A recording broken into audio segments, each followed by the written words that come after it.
You are listening to the Wildlife Photography Podcast with Rob Reed and Josh Galicki, bringing together the love of nature and photography. Episode 8, Digital Manipulation and its Role in Modern Photography. Well, hello everybody, and welcome to the latest Wildlife Photography Podcast with me, Rob Reed, and my co-host, Josh Galicki. Hi, Josh. How's it going? Good, Rob. How are you?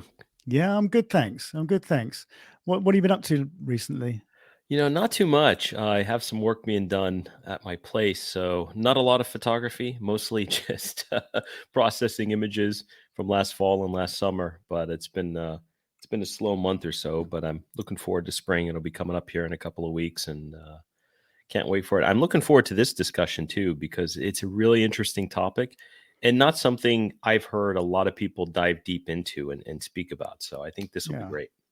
Yeah, well, it came about because I wrote an article for Birdwatching magazine, because I do a regular slot for them every month, and sometimes it's a bit difficult to think about what to write about, and at least write about something sort of new and interesting for everybody, rather than regurgitating the same stuff every month. And I came up with I'd taken this picture of a little grebe, and I don't know, it sort of spoke to me and said, actually, what I did with that picture would make a really interesting article and start a conversation about digital manipulation and that sort of hot potato that everybody likes to sort of keep tossing up in the air and not holding on to.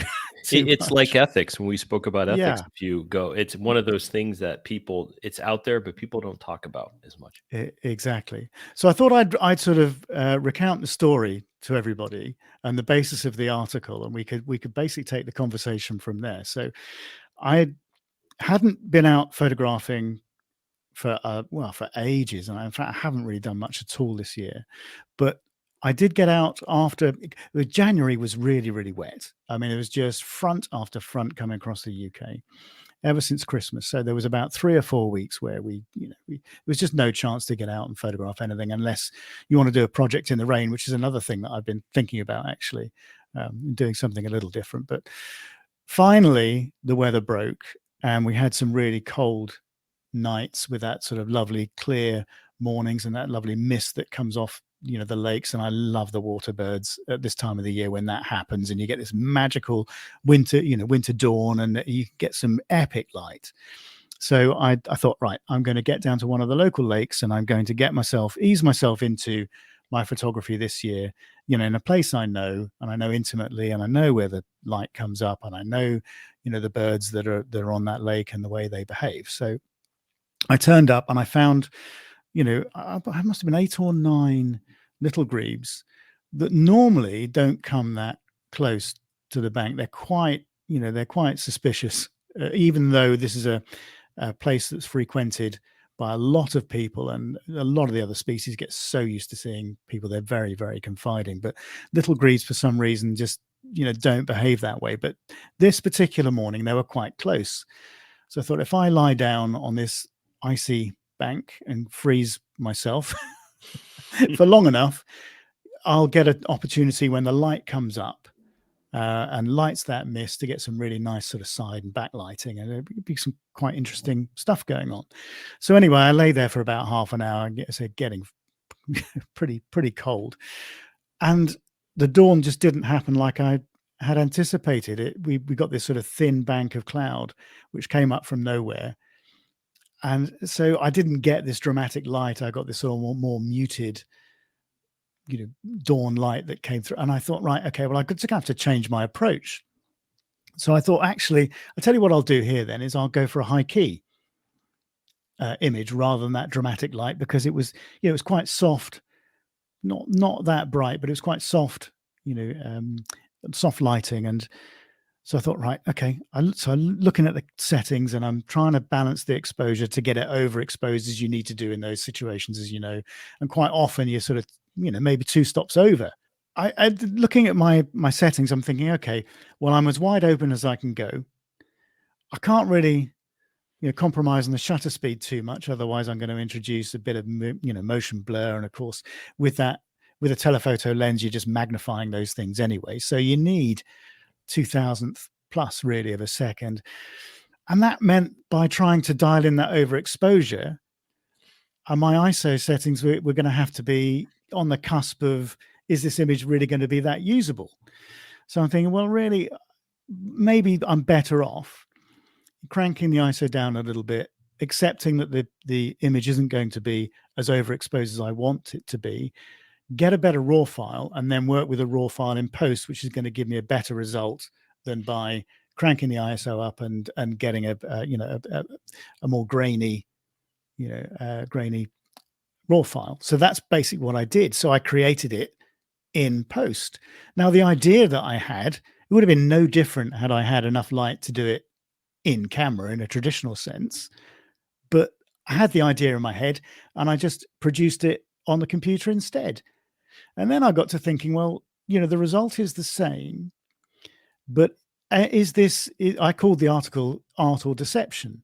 Is this art, or do you feel that this, I'm deceiving you by taking an image which basically wasn't what I saw with my eyes, wasn't what I recorded with the camera, and I've created it in post-production? So I just thought that was a kind of a good place to start, because my own personal feeling on it is that I knew what I wanted to do. I just used the tools that I had at my disposal in the best possible way to get the best result.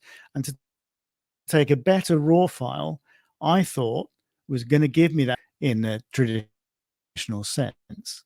So that's basically where it all started. And I wrote an article about it. So I thought, now that's a really good topic for discussion, because it opens up all sorts of avenues. Yeah, Rob, I think that's a very interesting story and the perspective on that. And it just goes to show that while you could have created some of those effects in camera, you were able to create those effects as part of the post-processing. And it ultimately comes down to, from my perspective, and you look at the entire photography community in the wildlife space, there's really no right answer in terms of how much you should post-process, how much you shouldn't. It's really up to the photographer. I mean, we're all each individually the artist, but it's very unique when it comes to post-processing. For some photographers, the image is what's captured in the field, and that's the end of the process. For others, that may just be the beginning, and the outcome may be some sort of digital art where, it's 20% in the field, 80% on the computer, or vice versa. So it all depends what your vision is, what the usage of it is, and what you want to convey as the artist. But what I think is so interesting about this topic, and the reason why I think people will find this discussion interesting, is you can go in 5%, 10%, you can go in 100% on this. There's so many different variations on how you can use post-processing to change the expression of the image, emphasize certain things of the image. There's just a huge variety there, and people look at it very differently. When it comes to fashion photography, food photography, digital manipulation or extreme post-processing is encouraged. It's expected. When it comes to wildlife photography, though, I think the wildlife photography community, it's a bit more fundamental.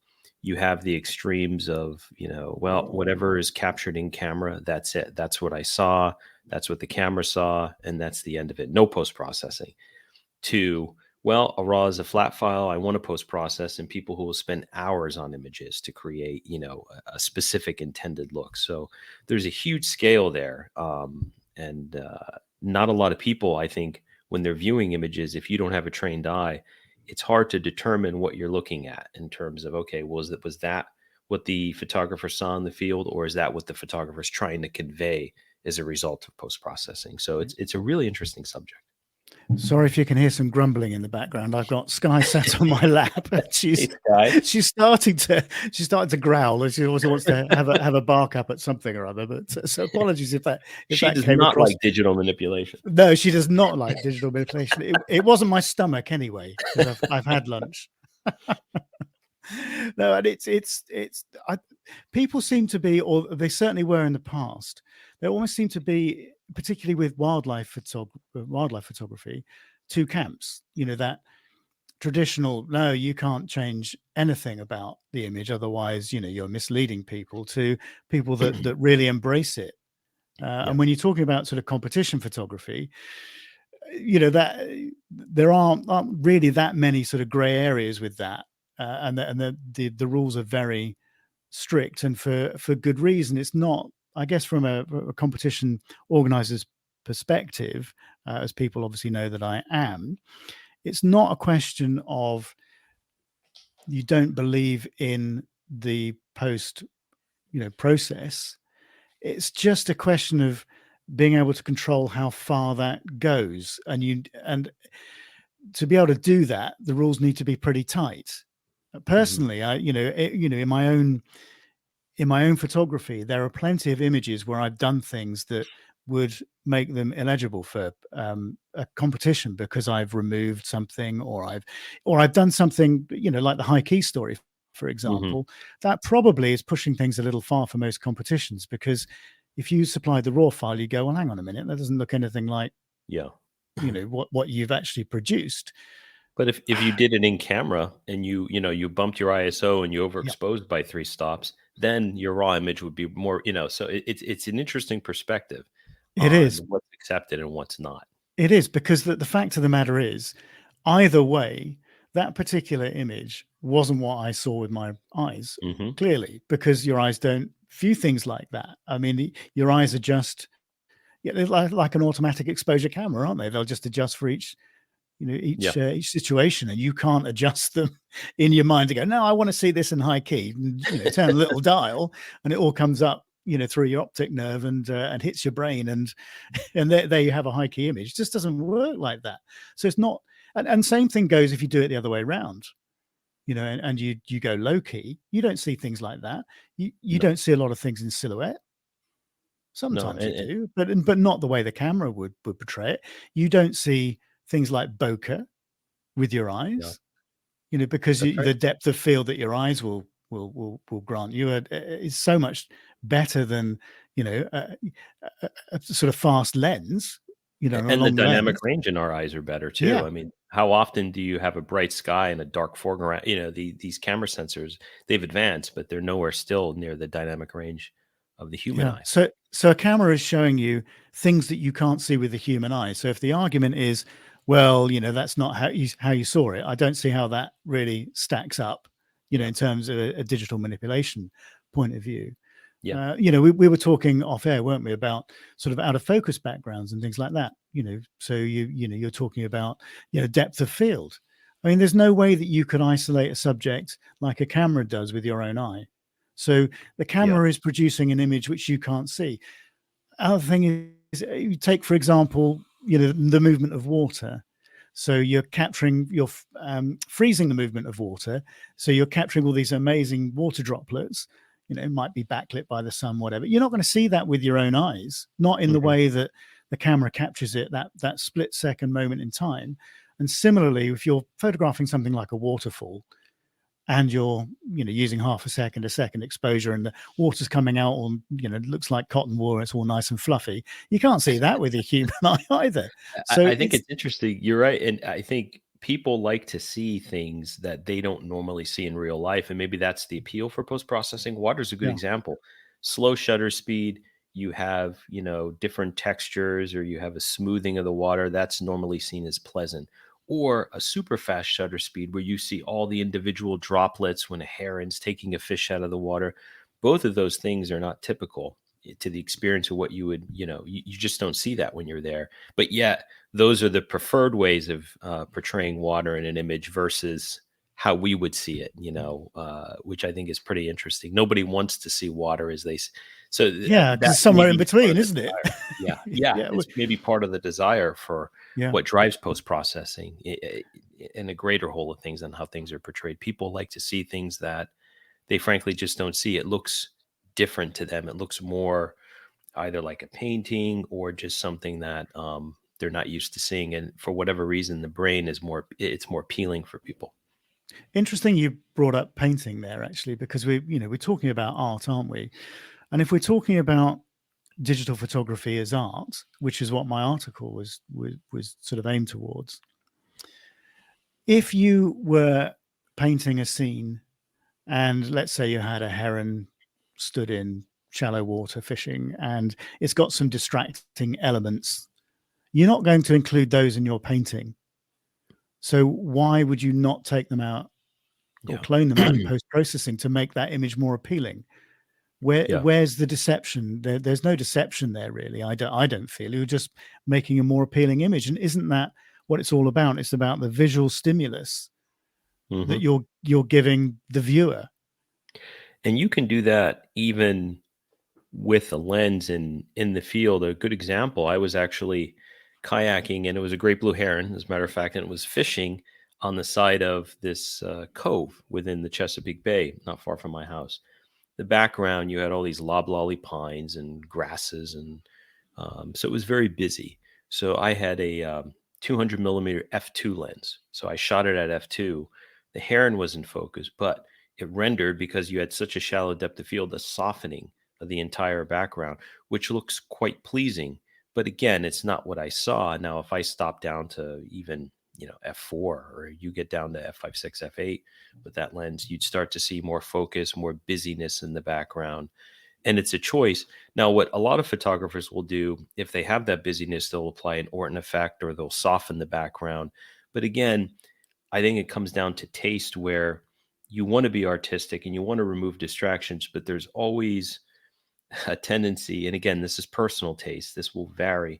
There's always a tendency to go a little too far, where the softening of the trees looks like it's a dreamy wonderland, and the diffusion kind of goes too far, in my opinion, to a certain extent. So it's always how far do you want to push that slider Well, when it comes to now we're getting to subjectivity, aren't we? Because that's what exactly. art's all about, isn't it? I mean, what you like is different to what I like, and we see it in the judging Hmm. process all the time, don't we? That certain images will divide the crowd, and they are at polar opposites at times Yeah. with pictures. I mean, I've been in situations where you put an image in front of two people, and one of them absolutely hates it with a passion, and then the other will love it.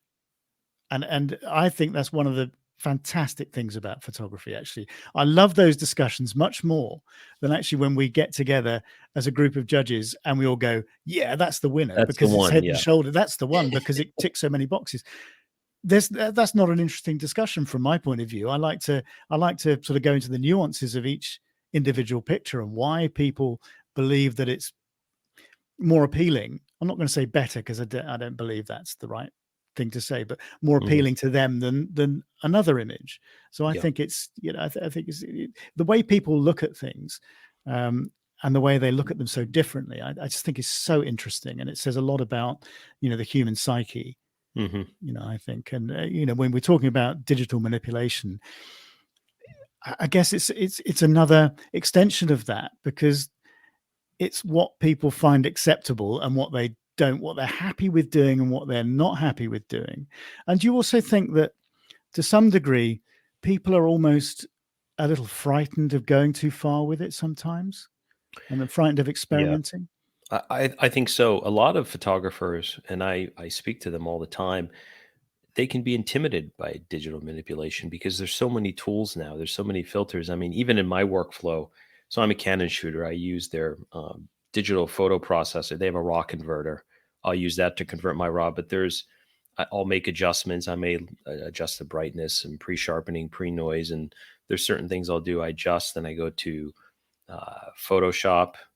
I have, there's layers. I'll work on layers, and then I'll use Camera Raw for some of the sliders. Then there's the Nik effects filters so I go Yeah. through my own processing thing. And after you do it for so long, there's, Topaz comes out and there's all these different new filters and new ways of doing things.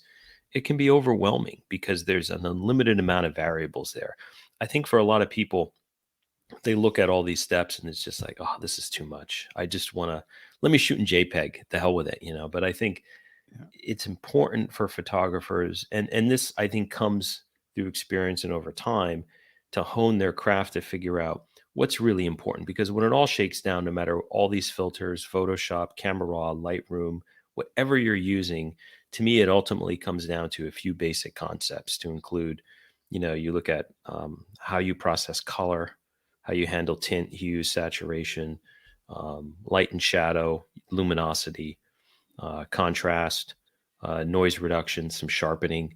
you look at that, these are the main functions that you want, and you want to get a good grasp of. All the other stuff kind of falls into place, but that's essentially what I focus on, at least from my standpoint. And I think if you don't lose the big picture and you focus on these things, then it's more easier to go down a rabbit hole and look for certain tools to help refine that process. But Yeah. I know a lot of photographers, they're intimidated by this because, they think about it more from the amount of tools that are available versus the fundamentals of what should, in my opinion, be applied to make an image stand out. Yeah, and I think that the more controls that we have and the more options that we're given, the more that we tend to feel that we need to use them. Yeah. That's what I feel when I go into Lightroom, for example, and Yeah. the new update comes out and they've got this new tool and this new slider. You go, oh, I can start playing with that. Oh, great! And then before you know it, your workflow is gone from, well, I'll take 5 minutes on an image and I'll do some basic stuff, through to, hang on, it's taken me half an hour and now I've got to get into Photoshop and I can do this, that, and the other. And it's perhaps sort of less is more at times. And I I think agree. as far as I'm concerned, for the vast majority of the images I take, I don't want to spend too long in post. So I actually don't want to alter, the original file too much. I just want to do the normal tweaks that enhance the raw file, because a raw file is like a negative, and Yeah. most people listening to this will know that you need to process that raw file because it's just basic information. It's a And if flat you're file. playing, I agree. yeah, if you're playing around with, as you're saying, with contrast, with color, with hue, with sharpening, with all these bits and pieces, they're the basics, Yeah. and those are the things that, you should be getting the most out of that file with.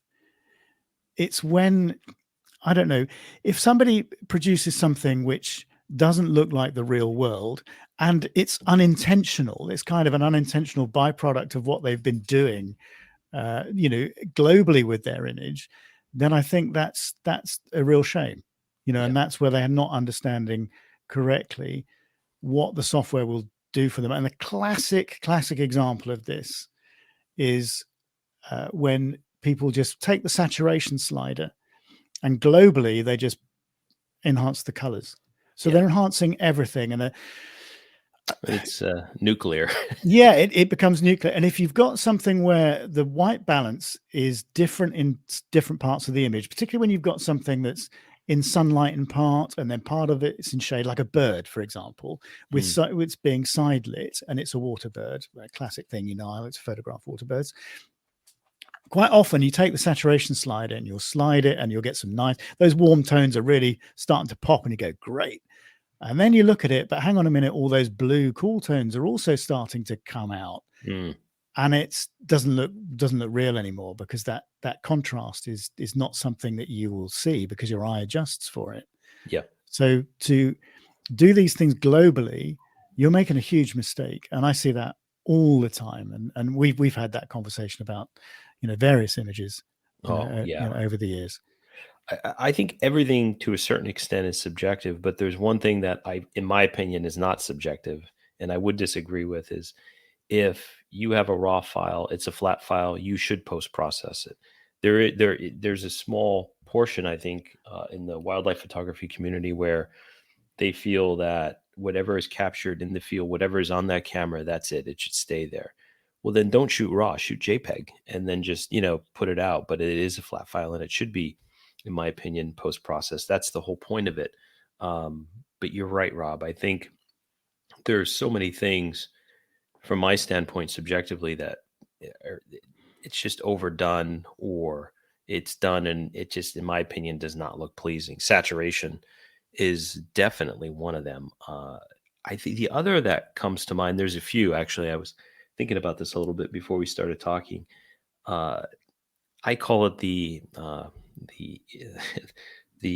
light from heaven effect. I don't know if you've seen this, but there'll be a portrait of an animal, and they put in a radial filter, and you bring in the fake sunlight. You'll brighten and warm and put this glow or this Yeah. beam on the animal's face, and then the contrast is reduced everywhere, and it looks so fake to me. But it's pleasing to a certain extent, and they're very popular. You'll see this on social media. It's gotten very, very big in the wildlife photography community. But it just doesn't reflect reality because the light source in and of itself is fake, and the contrast is taken away, and the only place you'll find contrast will be like on the eye of the animal or maybe a certain part of the Mm. face.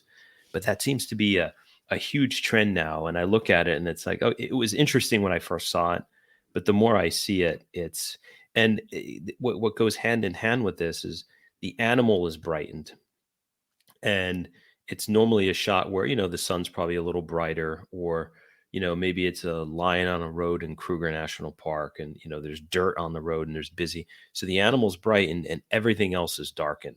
So not only do you have some of that light, but it looks like the animal was stuck in. It looks like a sticker. You have like a dark scene and Yeah. you have this bright animal and you put the sticker in there.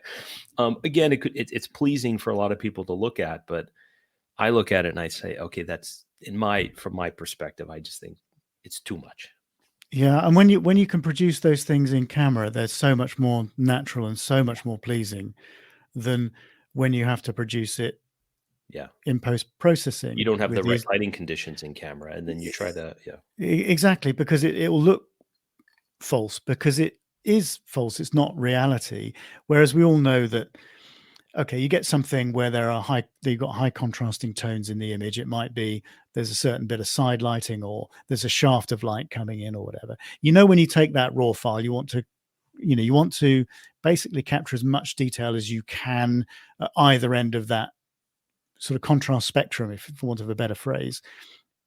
And then you can deal with where you want to put the emphasis in post. I don't see any problem with that at all. If you've taken something which is relatively flat lighting, so you haven't got those high degrees of contrast, and then you're trying to apply an effect with digital post-processing, that's when the kind of wheels fall off the cart for me. Yeah. And it just doesn't work. Or I don't find that pleasing. I would do something else with that image. I'd make it black and white. I would, Hmm. I don't know. It depends. Every situation is different, and I guess there is nothing wrong with doing whatever you want. I think with digital photography, and there's nothing wrong with taking in-camera JPEGs and doing nothing with them whatsoever. If that's what you want to do. If you want to take a file and you want to strip everything out, if you want to take it, cut the animal out and put it on a new background, which I've seen many people do, and I've done it, and I've done it myself. If I'm producing an image that I want for illustrative purposes and I want to put it in a book or whatever, I have taken birds, mammals, whatever, and I've cut them out and I've put them in different situations because it's just a more pleasing image and it's better to illustrate what I'm trying to illustrate in the magazine article or the book. But generally, if it's a magazine, I'll tell people what I've done because I think that's Hmm. more immediate. With a book, it doesn't really matter. It's an illustrative thing, as long as it's not a book on how to take, wildlife photography, how to take this particular animal in this particular setting, and you're completely misleading people. But yeah, so I've done, and there's nothing wrong with it. I just think that in a situation where you need to be honest, let's say, or need to, then I think you need to say what you've done. Yeah, I totally agree. And I think when it comes to post processing or digital manipulation, to me, the most important thing a photographer can do when it comes to wildlife photography, and maybe any type of photography, I'll go as far to say, is dodging and burning, where you want to increase luminosity, where you want to darken shadows, how you lead your viewer's audience or how you lead your own audience to the image, and where do you want the attention to fall? How do you want it to get to your subject, or what do you want to emphasize in that image? Because you have a raw flat file, sometimes if the lighting is great and you have that contrast in situation, it's not easy to it's easy to do, I should say.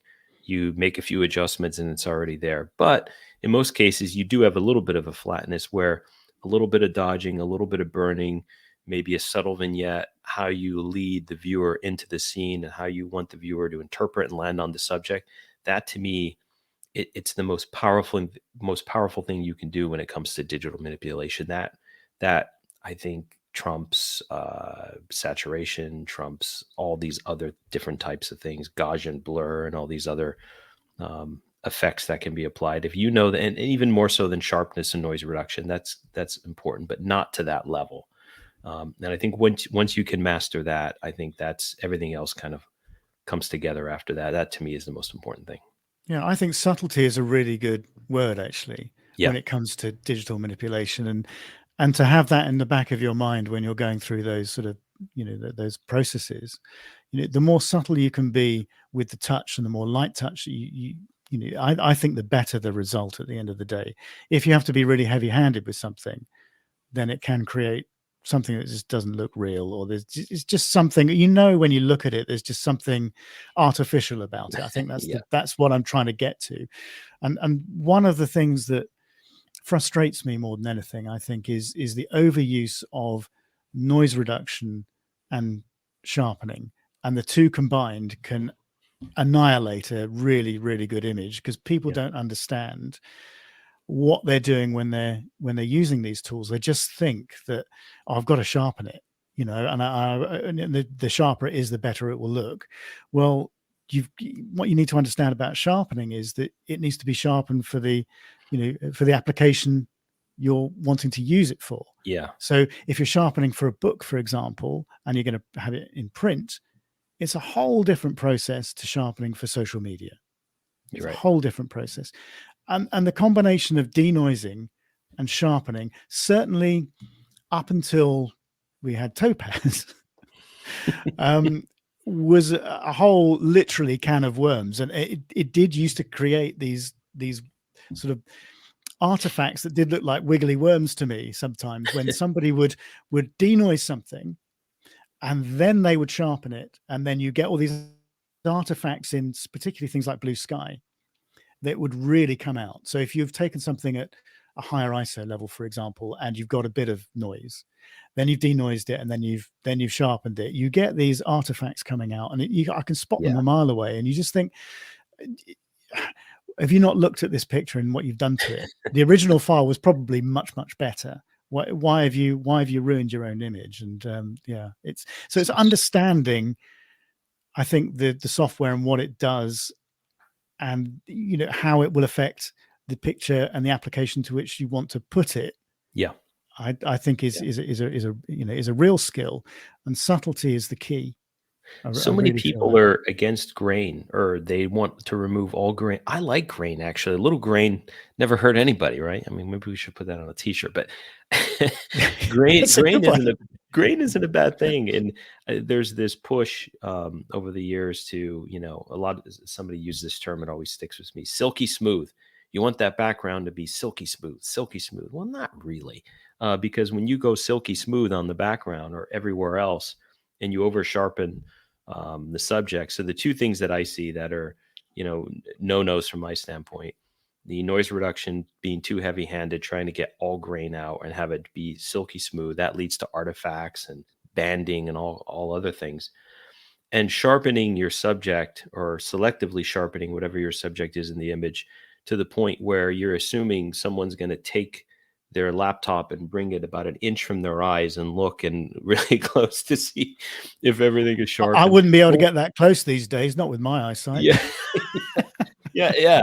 Nobody views it that way, right? So if you're No. sharpening for the web, obviously it's different than sharpening for like a large scale print that would be hanging on a wall. You have to consider your audience. How many feet away are they going to be, and all that. And there's an art to that. But that being said, no one takes an image and holds it up to their eyes and goes with a magnifying glass through that. I mean, you should sharpen to taste and understand how your audience is going to view that. So over sharpening and too much noise reduction, it really can make a really great image a not so great image. Well, you say nobody goes up with a magnifying glass. I'll tell you a little story, actually. Pixel peep, I guess, is the term. Well, right? I have in the past done a few portrait shoots for people, just to earn a bit of extra cash. And I remember I think it must have been the first one I ever did. I provided some prints, and we're talking about probably 12 or 13, maybe 15 years ago now. And I remember taking them round to these people, and one of them got a magnifying glass out, got the prints out, and literally did do exactly what you're describing nobody does. He went through and he looked at it in real granular fashion. Wow. And he was happy. So I must have done something right, I guess. But yeah, it did happen to me, that. Mm. Maybe they were just concerned the nose hairs wouldn't show up in the. Yeah, maybe. I'm saying nothing. That's when the clone tool really comes in handy, actually. Yeah. But isn't Yeah. that funny, talking about portraits? Great And segue. yeah, talking about portraits, and when you look at what goes on in that industry and how people apply techniques to give people silky smooth skin with no blemishes, no acne, no nothing, and get rid of all those sort of, or reduce the effect of those aging lines that I've certainly got now. You're not creating reality there. It's a representation of that person, and everybody knows and can recognize that person instantly, but you're almost giving it a digital makeup, aren't you? You're almost applying that digital makeup, and it's not reflecting reality. But of course, if we want portrait of ourselves, we all want to look good, don't we? I mean, it's just, This is true. it's natural. Maybe we're not doing the animals justice, I mean, maybe the birds and, the lion, maybe they would want a better touch up too. Yeah. So hang on a minute. No. Where's the post-processing here, pal? Take that scar away from my Yeah, face. exactly. Fix my mane up a little bit, right? What do you think? Mind you, I have to say, some of the horrors I've seen, maybe the animals would come in and go, "Look, dude, what are you doing to me? I'm not that color." Yeah. My feathers don't look that sharp. Yeah. Seriously. No, it's true. Anyway, it's true. We're going off piste a bit. Oh dear. But you're right. It's a completely different perspective when it comes to, portraits for people versus how we portray animals. We want detail. You want to emphasize those blemishes. If it's a lion, how many portraits have we seen of a tight face of a lion with the mane? If it has blood or a scar, people want that, right? So it's a different outlook. They want that granular detail, don't they? They want that emphasized because it's character. And I think it's drawing attention. And, this is what, I mean, we've always got to think about what is the point we're trying to make when we're taking an image. What is that picture that we're trying to get across to people?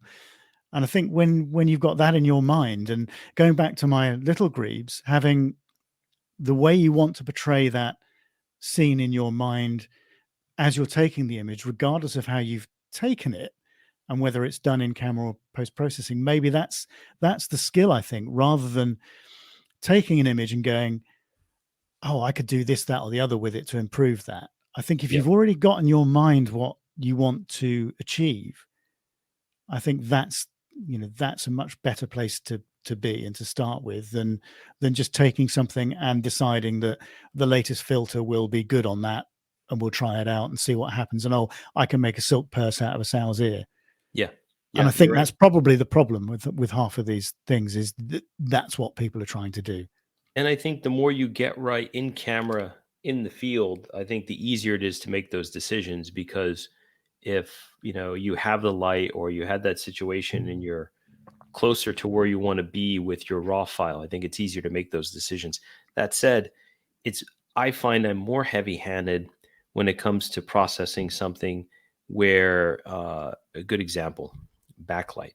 If you have an image where you have strong backlighting, there's very little contrast, the animal's super flat, you may have bokeh or some things you want to emphasize, but I would apply a lot more contrast in an image that was backlit than an image that was side lit, for instance, where you have that natural contrast. So a lot of it has to do with the situations in the field and what you want to be able to convey. But I find if you have a backlit image, you're probably going to process that more. You're going to change the color a little bit more. You're going to add contrast, because just those things weren't there. They weren't present in the raw file versus an image. Because the camera will see it differently. I mean, talking about sort of color temperature, for example, our eyes will adjust for that, but a camera doesn't. Yeah. It's a kind of a binary thing with a camera, isn't it? It's, this is how it is. You've got it on on whatever setting, white balance setting you've got it on. So it's going to render, going back to my example of earlier, things in shadow with a different color tint to things that are being lit by the sun, if you've got both of those things in the frame, rather than, and our eyes will naturally adjust to that.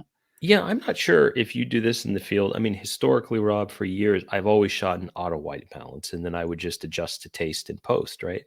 Lately, I've been changing that. So if it's cloudy, I'll go to cloudy white balance, Really? or Yeah. and I really like the results better. I'm starting with a file that's closer to where I want to be, or just again, it's the taste. But I'm starting to actually adjust my white balance in the field, whereas years ago I never did. I just auto white balance and then I would adjust it to taste. And when it comes to taste, I found, and I would say this isn't even an opinion, it's a fact. Most wildlife photographers, it's all about the yellows and the reds and the warmth. Most people gravitate to warming an image. I like cooler tones. I think you do too. We might be in the Yeah, yeah. minority on Yeah, this. I do. The funny thing is that we had this discussion, I think we were talking about social media, that people do gravitate to warmer tones. And if you put something on that's, it might be backlit mist, early morning backlit mist, and you can really get those sort of, oranges and things really going in those images. They do much better Yeah. on social media than if you do something with cooler tones. Mhm. Definitely, because it's just visually more appealing for some reason. And Yeah. I can guarantee I'll get double the likes on a warm toned image than I will on a cooler toned image. Yeah. There are a few exceptions, but generally speaking. And maybe I think it's how people see color. Maybe like red. I think red is more associated with energy and power. Blue is more associated with calm, blue skies, water. And I think it's just kind of how our brains interpret those colors. I mean, I'm getting very philosophical, but that's kind of how I say it to myself. And I think it can be overdone too. We're talking about certain things that are overdone. I've seen a lot of great images, snowy images in winter, whether it's Finland or, stuff in the Antarctic. And the photographers are actually warming these images and you don't, from my standpoint, if you have snow and you don't want to warm that, to me, that's a cooler tone, but they warm it and it just doesn't look natural when you have these warmer tones and these tints on snow. They're Yeah, and missing the I opportunity think there. that comes down to a problem we were talking about earlier, and it's sort of applying a global Yeah. effect to an image. Whereas if you've got snow, okay, so say you've got a mountain hare, for example, in snow that's transitioning into summer. I want to say plumage there, but it's not a bird, you idiot. But you know what I mean. So it's transitioning Yeah. into its summer form, and you've got those sort of browner tones coming into the animal. You want to enhance the warmth of those tones, and I get that. But if you do it globally, then as you're saying, you're introducing the warmer tones into the snow, which is not what you want to do. So personally, I would be doing that. I would be doing that via a layer, and I'd just be picking Yeah. out, the animal and subtly enhancing those warmer tones rather than doing it globally. If you do something global where you've got a wide variety of tones, wide variety of white balance, contrast, and those sorts of elements, then you are going to do something destructive to your image and something that you hadn't intended. Yeah. So I agree. I do the same to what you were saying. Shooting on the water. I shoot on the water a lot now. And sometimes what I'll do is I'll warm the sky because you have a setting sun or whatever. yeah, But in the foreground, it's blue water.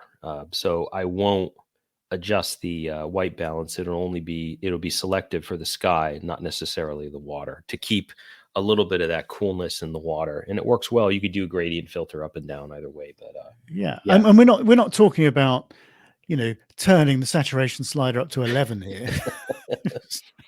You're talking about doing it subtly, aren't you? Yeah, absolutely. So it's just a little tweak, and I think this is the real skill when it comes to what I would say the sort of standard processing that we as photographers do to get the best out of an image, as opposed to the complete other end of the scale where we're taking something and almost dismantling it and putting it back together again, in the digital darkroom. Subtlety is so important, like you say. I mean, I have a rule. If I make any adjustments, normally I'll take the opacity and I'll bring it down to 50% of what I've adjusted, and that normally turns Yeah, out well. that's a really good trick. Yeah. Always do it in a layer, and then do. Yeah, I do that myself, and then go, oh, hang on a minute, and you put it back to 100%. You go, oh, I think I've overdone that. Yeah. And the other trick I do, and it works so well, and again, this just comes to patience. Years ago, I'd want to, oh, I really like this image. I need to get it. I need to process it. I want to post it on social media. I want everybody to see Yeah. it. There's no reason to rush. What I'll do now is I'll process an image and I'll let it sit for a day, and I'll walk away and I'll come back with fresh eyes. I can't think of a time when I came back and I didn't make a few tweaks or adjustments or make that image better. I've never been in a situation where I went through a quick process, I saved it, and it was the best. I let it for a day, come back with fresh eyes. You'll always appreciate yourself Mm. because you're going to come out with a better image. Yeah. There was, I can't remember who I was talking to, whether I saw an interview or whatever, but there was a photographer that basically the system that they had was that they would go out on a shoot and then they wouldn't even look at the memory card. They take the memory card out, they put it on the desk, they label it up, and they'd let it sit, because they basically said the adrenaline that you have when you get back from some of these shoots is that you want to immediately look at your images. Yeah. And it's potentially going to affect the way that you process them. It's better to let it sit for a week and then go back to it when all that adrenaline's out of your system and you can look at it more objectively. Less And emotion. Yeah. I actually think that is a really good piece of advice, not something I follow myself. So I've got to get it out of the card and have a look at what I've taken. But I actually think that is quite inspired. Yeah. I think that's a great idea. And because a lot of photographers, me included, you bring emotion into certain images. If, I'm in a floating blind, or I waited for hours and hours and I was finally able to get what I wanted, for instance, or I go to a camera trap and I've had this thing set up and I finally got something. There's much more emotion there versus I was walking in the park and I came across something and I took a snap, and boy, that snap might be nicer and actually better objectively than the image you worked so hard for had an emotion attached to. And putting a memory card down and coming back to it after a week, 2 weeks, or whatever, it helps remove it distances you from the feelings. And I think that's Yeah. a good thing. And a lot of people fall into that trap when it comes to photography competitions. I have. I'll submit images in the contest that I'm really emotionally attached to, but objectively, they're probably not as good as some other images that don't have that same sentimental feeling. So you really Yeah. need to be objective as much as you can be, since it's your own work. Which is why I think sometimes people are successful with images that they hadn't intended to enter, but had a few, entries left over. So, I might as well, bung those in because they're not bad. Yeah. And then they turn out to be the ones that are winners, Yeah. or they get awarded with. And that situation has happened to me. Well, not me personally entering competitions, but looking at entrants and judging and organizing competitions. That's happened quite a few times when I've had photographers say to me, "Well, the funny thing is, that was just that was making the numbers up, that image." Yeah. It's happened to me before too. It's interesting. And, I've submitted images in the past. A good example of I had this image of a snowy owl on a statue at Union Station of Archimedes, and it's on top of the head I of it. remember that. I've seen Yeah, it. Yeah, yeah, and I yeah. and I processed it as soon as, I don't know, maybe a week or a couple days Was that after. you? Did you entered that into Bird Photographer, didn't you? Did I I put think that you one in? did. I think you did. Yeah, I No, I certainly don't. remember it. Well, Uh, maybe not, but maybe maybe I've seen it I on did enter social. that in something else, but I did it last year, and I'm like, this image doesn't look right. So I went back to the raw image. This is just recently, a couple weeks ago, and I cropped it and I cut off the statue. And I'm like, well, what am I doing? And I looked and I had the whole statue. So I put in a new crop. It was almost full frame, where you have, the base pedestal of the statue from the foot all the way up, and there's a wheel there, which is part of the whole Archimedes thing. And it looks a million times better. And again, I'm looking at this image removed 1 year from when I took it. Mm. And I reprocessed it, and it looks just a lot better. And again, to what you were saying, Rob, give it some time, give it an objective look, or step away and come back, and you'll never be disappointed with those results. Yeah, I think even I remember listening to an interview with Andy Parkinson, and he said that he'd been, I think, through lockdown, he'd been going back through some old images where, because obviously he does a lot of traveling and a lot of tour leading and that sort of thing. And he was saying that he was going back through some old images and looking at the way he'd processed them first time around and going, "Oh God, I could do that so much better now." Yeah.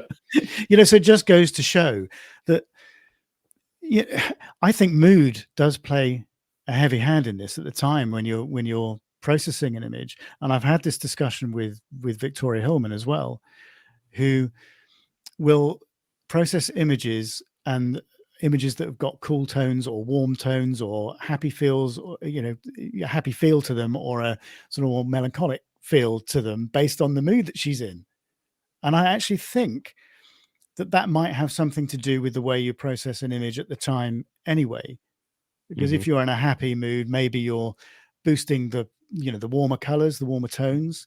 If you're in if you're slightly more grumpy, maybe it's you're looking at the cooler tones. So actually, I think when you go back and you process the same image twice from the raw file, I think you'll get a different result every time. Yeah.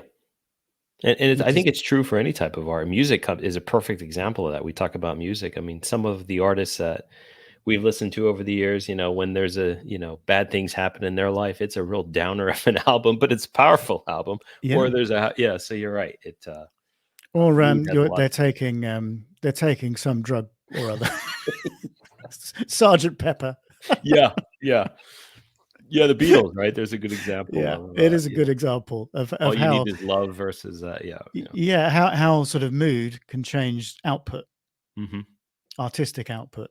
I think that's and I do the same when I'm writing. If I'm feeling agitated, or then the writing is more angular, it's more aggressive. Whereas if I'm in a calm place, then it's much more poetic. So I see that coming out because I do quite a lot of writing, as you know, and it's the same thing. It's that artistic side of your brain. Yeah, definitely. I agree. But I just think that the way things have advanced, we can see that it's quite a binary thing when we look at the equipment that we use. We can see how that is, and we had this discussion over mirrorless and DSLR and how that sort of technology is moving forward. But we tend to forget that it is the same with the digital software that we use. And we're talking about extra filters and this, that, and the other, but it is a little more basic than that at times. But the way that software is also advancing, it's meaning that we can do things that we never dreamt were possible only 10 years ago. So it does yeah exactly. It does open up a whole host of opportunities. I just think it's how you use them.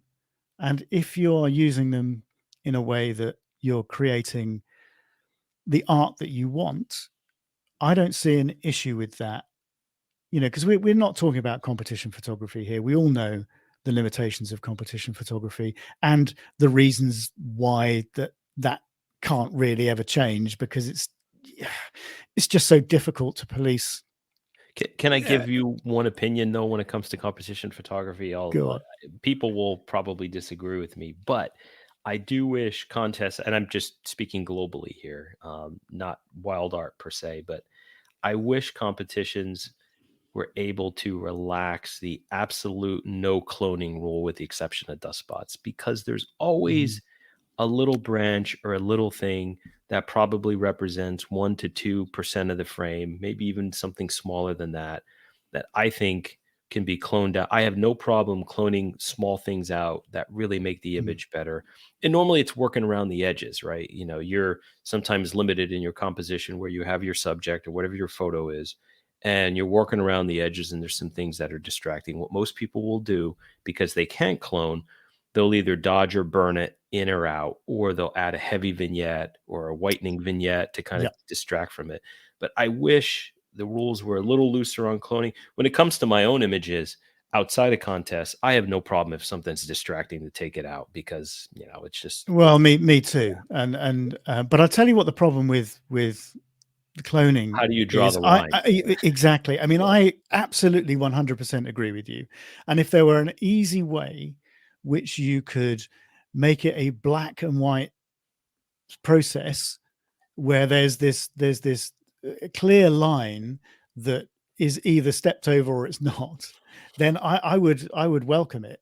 But the problem becomes is how do you draw that line, and then how do you police it? And that's what makes it so difficult. And that's why I think competitions, including wild art, step away from it, because it makes it easier to deal with it. Because what do you say? Oh, you can only do up to 5% of the frame.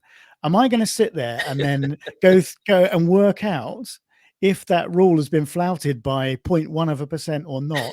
And then am I going to turn around to the photographer? Oh no, it's 5.1%. So see with a ruler on the exactly. So therein lies the problem. You know, and you're creating a lot of work for yourself, and and then you're opening up a whole debate with virtually everybody that enters that competition. That it's just so difficult. I wish there were an easy answer to that, because I'm completely in your camp with this. It's interesting. And again, not wild art, other contests, but I've seen some of the winners recently on things, and I say to myself, there's no way the digital manipulation is not extensive on some of these images. So I often wonder too, it would be interesting to kind of go behind the screen on some of these things and see, because the raw file is always requested if something's shortlisted or whatever, how much scrutiny is given to a raw file versus the produced image. And again, that's taste, right? Or there's subjectivity there, and that varies. But I still see a lot of images where I'm thinking, boy, I'd love to see the raw image. It's such a difficult thing, because when you're slightly ambiguous about things, and digital manipulation opens up that ambiguous can of worms, or the can of ambiguity, we say. How much dodging and burning is too much dodging and burning? How much saturation enhancement is too much I mean, it's subjective, and you can't put a red line down somewhere and say, right, you step over that and you're out. It's so difficult. I think my attitude towards this is that if somebody has taken an image and then is completely misrepresenting the raw file, then that's when the line's been crossed. When it's not down to photographic skill, or there's more post-processing skill gone into that image than photographic skill. And post-processing is a skill, we all know that. But and a photography competition is about photography, not about post-processing. And I think that's the difference between what we can discuss and what we allow ourselves to do as photographers to create the pieces of art that we want, and then a photography competition. Because wild art's more of a photography and art competition, but again, it's just so difficult to create a set of guidelines, because that's what rules are. They're guidelines for people to stick to, that will allow an element of that to come in without it then becoming a sort of software skill as opposed to a hardware skill, which is what we're talking about with and a field craft skill, which is what we're talking about with wildlife photography. And it's such a difficult line, particularly with a competition which is aimed at encouraging artistic photography, because it is going to suggest that you can do a little more with post-processing, which is which is where it's aimed. It is a tough thing.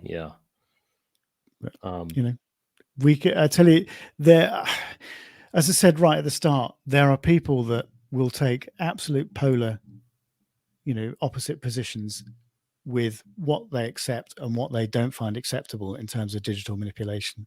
And there are those that it's out of the camera and nothing else. You can't do anything to it. And then there are others that are at the polar opposite, as I said. So it's a really interesting debate, and not one that we hear people having too often.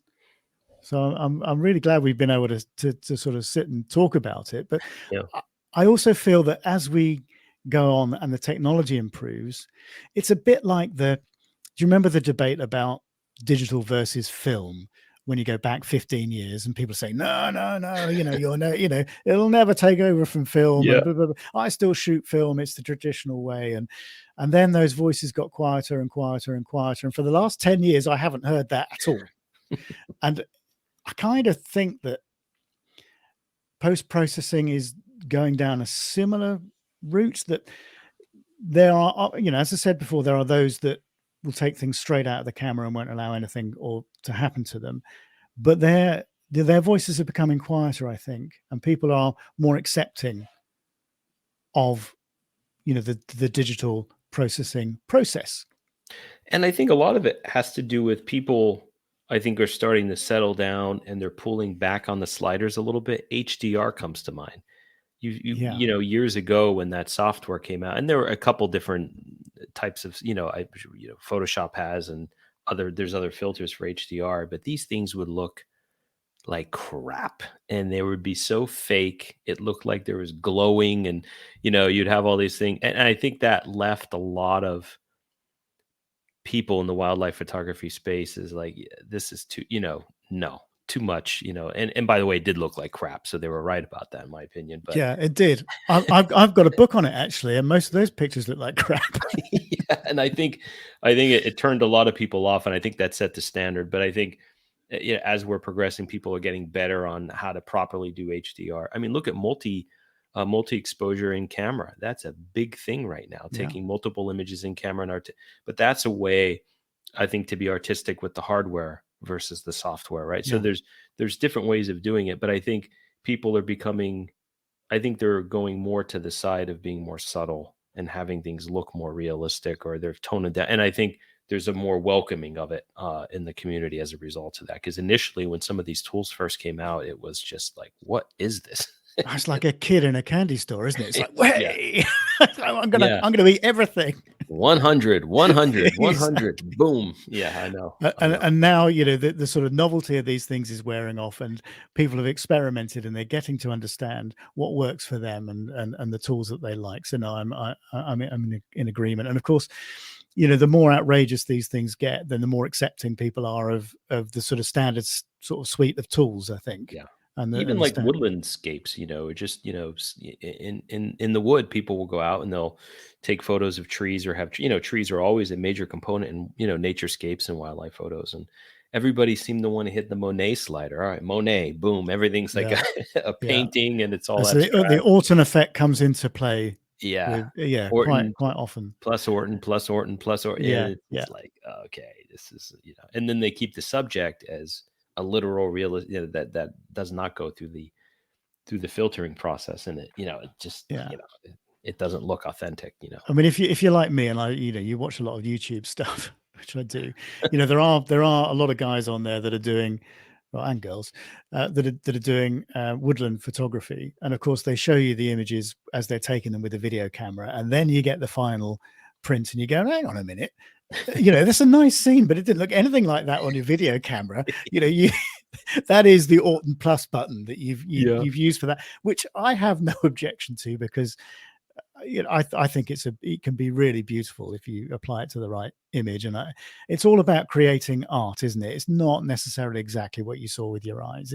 It's emphasizing those details. I said it's like, makeup, or it's like the portrait photographer emphasizing the stronger features and distracting from the less attractive features to give the person that's viewing it the best experience. And I think that is where that sort of photography is at. And I have no objection to that, because it's about finding something visually pleasing. Yeah. And that's what you're trying to create. And normally it's basic principles too, right? Your subject's lighter than the rest of the frame because it brings interest, or your subject's dark or silhouette compared to, so it's because it's drama, or it's emphasis, or it depends on what you're trying to say with the picture, doesn't it? Mm-hmm.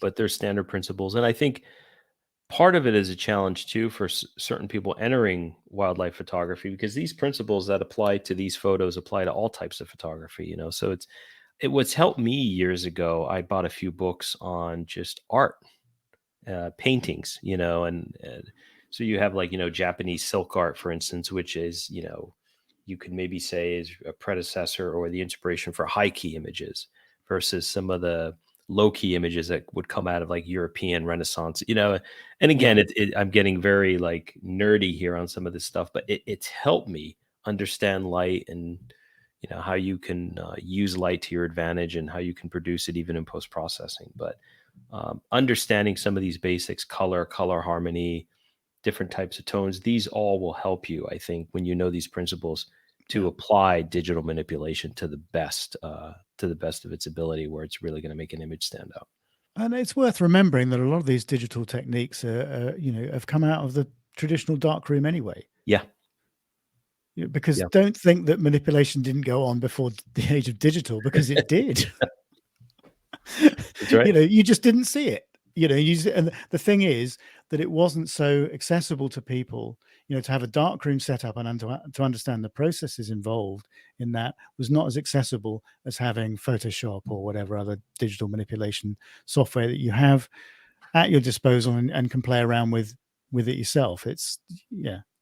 So it's nothing new. It's been going on. It's been going on for years. But I actually think that people should be embracing the positive side of this and experimenting, particularly if, as with me, what I want to produce is art. I don't really want to produce literal representations of things anymore, unless I'm using that image for a particular purpose where I have to demonstrate, have to show a particular species that I'm describing, or what, in a literal sense.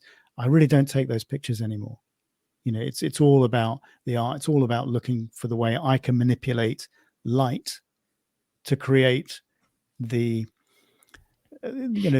reaction that I want from the viewer.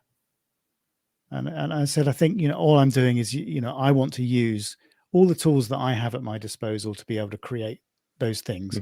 And if that means that part of that process is digital in the darkroom, with software, as opposed to getting it necessarily in camera, then I have no problem with that. And I think it's something that is going to be a lot of fun to explore. And that's the way I think, we should be looking at this. Yeah, I agree. And, whether the outcome is more of the artistic nature or more literal, one recommendation I'll give to anybody listening, be as close as you can, get as much as you can in camera. Don't crop too much.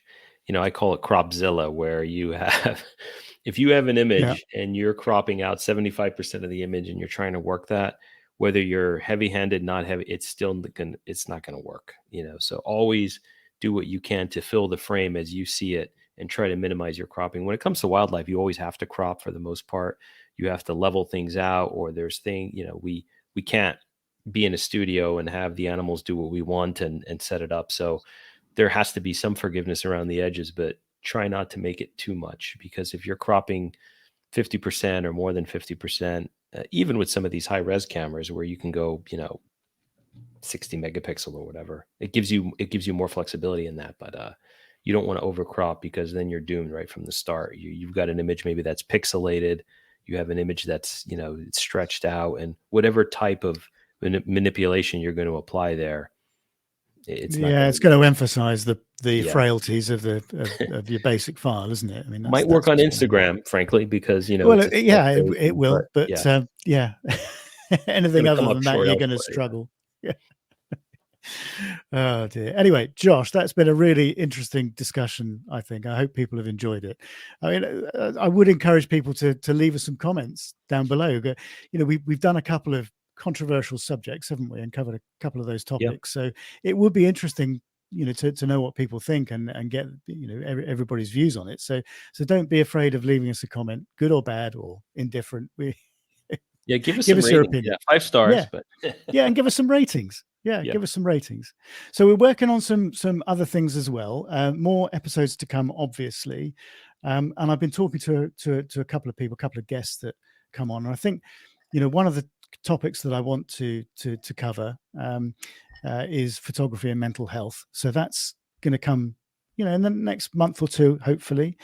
I've also been talking to somebody about coming on and us having a discussion about hide photography. So, all those sorts of things are, I've got plenty of ideas. So, if you've enjoyed, the podcast and the discussion, then, do give us a rating, do give us a like and subscribe, or whatever you do, however it works.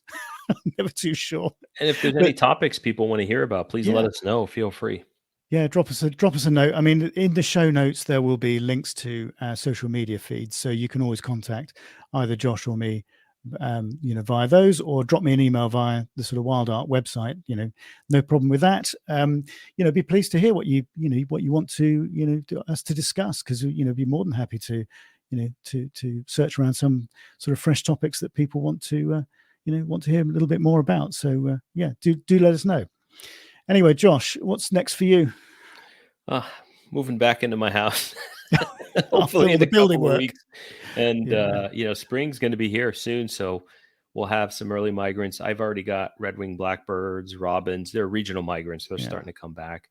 The ducks are still around, but they'll be leaving, here in a couple of weeks. And we'll start to have warblers coming back in, pine warblers and the like. So we're kind of in a transition time over Yeah. the next few weeks. March is a difficult month to shoot in the Northeast. It's the windiest month of the year, and wind stinks, I think, to a certain extent when it comes to at least photographing birds and some other things. So Yeah, it does. It ruins the reflections, doesn't it? it does. It ruins so many things.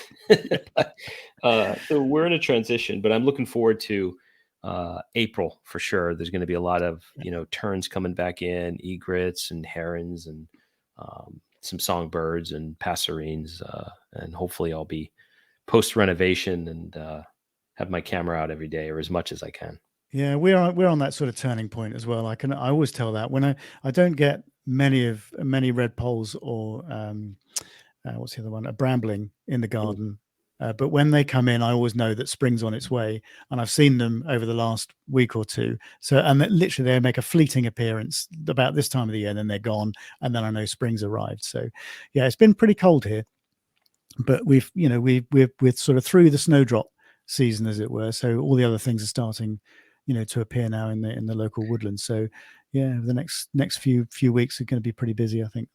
I'm starting to see snowdrops, actually. By the way, I'm assuming that's a European Yeah. species of people are planting them here. Interesting. I've seen them, and we have crocus. I'm not an expert, but crocus comes up quick. So I've seen Yeah. them mixed in with crocus because we've had an unusually warm winter recently. So it's interesting.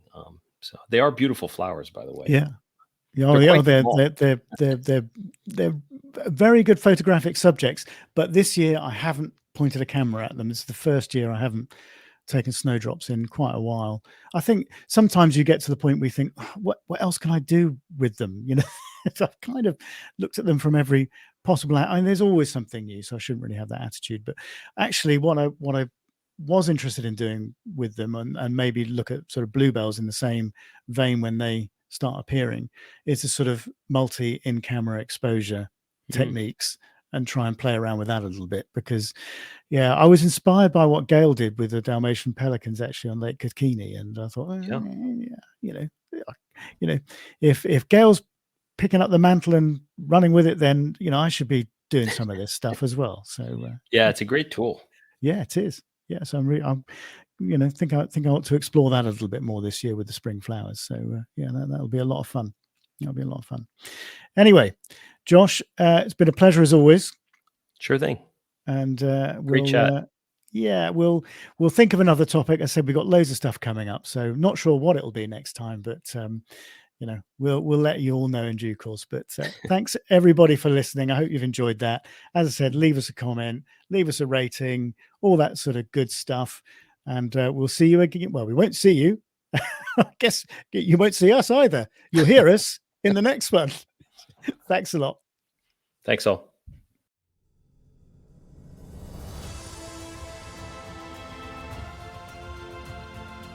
You have been listening to the Wildlife Photography Podcast. If you have enjoyed the content, then please help us to spread the word by sharing a link on your social media platforms, giving us a like, and leaving us a comment. See you all again next time.